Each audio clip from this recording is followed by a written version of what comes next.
Hello students, my name is Kavisha Arora and welcome to my channel. So today it's our first lecture and today we are going to start with Microeconomics chapter 1, Economics and Economy. So we should start with the definition of economics. So what is economics? Economics is a subject that deals with economic problems related to human life. Human life में होने वाली economic problems के बारे में हम economics में पढ़ते हैं। अब इकोनॉमिक प्रॉब्लम क्या होती है? Economic problem means problem of choice, मतलब कि चॉइस करने में दिक्कत आना, प्रॉब्लम आना।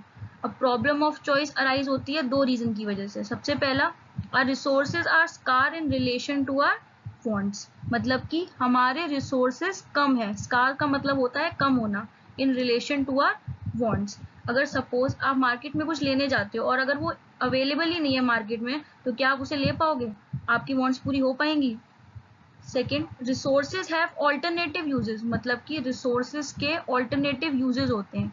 मतलब आप एक रिसोर्स को, एक चीज को अलग अलग जगह पे यूज कर सकते हो।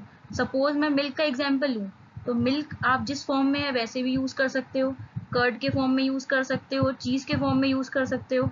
सो इस तरीके से आप एक ही प्रोडक्ट को अलग अलग जगहों पे यूज कर सकते हो। सो इकोनॉमिक प्रॉब्लम जो है वो डील करती है प्रॉब्लम ऑफ चॉइस पे। प्रॉब्लम ऑफ चॉइस जो है वो दो रीजन की वजह से अराइज होता है।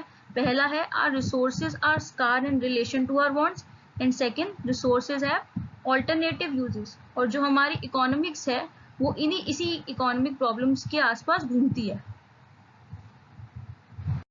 So rich or poor all face economic problems either as a consumer or as a producer, मतलब कि रिच हो या पुअर हो, सबको ही इकोनॉमिक प्रॉब्लम्स को फेस करना पड़ता है, या तो एज अ कंज्यूमर या फिर एज अ प्रोड्यूसर। अब एज अ कंज्यूमर कैसे करते हैं कि कंज्यूमर को ये समझ नहीं आता है कि क्या खरीदें क्या ना खरीदें, क्योंकि इनकम तो कम है, इनकम तो लिमिटेड है उसकी, तो वो क्या खरीदे और क्या ना खरीदे ताकि उसको मैक्सिमम से मैक्सिमम सेटिस्फैक्शन हो सके।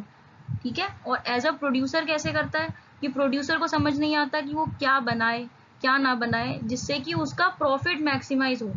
अब ना सिर्फ हम कंज्यूमर या एज अ प्रोड्यूसर इसको फेस करते हैं, जबकि गवर्नमेंट भी इसको फेस करती है। गवर्नमेंट कैसे फेस करती है कि कैसे हमारा जो पैसा उसको आता है, पब्लिक रिवेन्यू जो उसके पास आता है, वो उसको कहाँ कहाँ पे एलोकेट करे कि कंस्ट्रक्शन करे रोड्स का या फिर डैम्स बनाए, जिससे कि हमारा सेटिस्फैक्शन मतलब कि सोशल वेलफेयर बढ़े।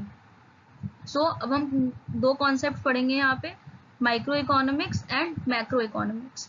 माइक्रो का मतलब होता है छोटा, स्मॉल, एंड इकोनॉमिक्स हमने पढ़ लिया। इकोनॉमिक्स क्या है? जो इकोनॉमिक प्रॉब्लम्स हमारी लाइफ में होती हैं, ह्यूमन लाइफ में हमें जो प्रॉब्लम्स फेस करनी पड़ती है इकोनॉमिक, वो है हमारी इकोनॉमिक्स।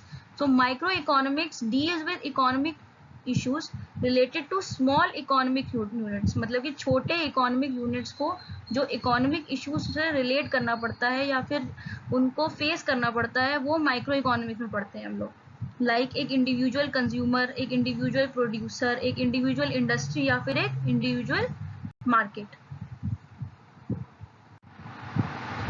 सो अब हम पढ़ेंगे मैक्रो इकोनॉमिक्स के बारे में। So macro means large.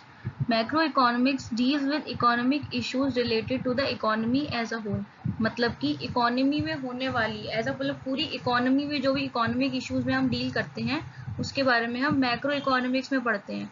सो अगर मैं कहूँ कि बेसिक डिफरेंस क्या है माइक्रो इकोनॉमिक्स में और मैक्रो इकोनॉमिक्स में, तो जो माइक्रो इकोनॉमिक्स है वो एक इंडिविजुअल बायर प्रोड्यूसर के बारे में बात करती है, स्मॉल है, जबकि जो मैक्रो है वो लार्ज है, पूरी इकोनॉमी की बात करती है। सो आज की क्लास में हमने क्या क्या पढ़ा? सबसे पहले तो हमने पढ़ा कि इकोनॉमिक्स क्या होती है। इकोनॉमिक्स क्या होती है कि जो इकोनॉमिक प्रॉब्लम्स हम लोग एक ह्यूमन लाइफ में, जो ह्यूमन फेस करता है, वो क्या है? हमारी इकोनॉमिक्स है। नेक्स्ट हमने क्या बात करी हमने इस चैप्टर में कि जो हमारे इकोनॉमिक्स, जो हमारे जो इकोनॉमिक प्रॉब्लम्स है वो क्या होते हैं कि जो हमें प्रॉब्लम ऑफ चॉइस होती है। अब प्रॉब्लम ऑफ चॉइस क्यों होती है? दो रीजंस की वजह से होती है कि जो हमारे रिसोर्सेज हैं वो scarce and relation to our wants, मतलब कि हमारे रिसोर्सेज कम है और हमारी वांट्स जो है वो बहुत ज़्यादा है। दूसरा हमने क्या पढ़ा कि रिसोर्सेज के ऑल्टरनेटिव यूजेस होते हैं, मतलब आप एक रिसोर्स को कई जगह पे यूज कर सकते हो। उसके बाद हमने क्या पढ़ा कि माइक्रो इकोनॉमिक्स क्या होती है और मैक्रो इकोनॉमिक्स क्या होती है, बेसिक पढ़ा। अब कल की क्लास में हम लोग क्या पढ़ेंगे, वाइटल कंपोनेंट्स पढ़ेंगे माइक्रो इकोनॉमिक्स के और मैक्रो इकोनॉमिक्स के, और इसकी डिफरेंस के बारे में पढ़ेंगे दोनों की, कि माइक्रो इकोनॉमिक्स में और मैक्रो इकोनॉमिक्स में क्या डिफरेंस होता है. So at last please like and subscribe my channel. Thank you.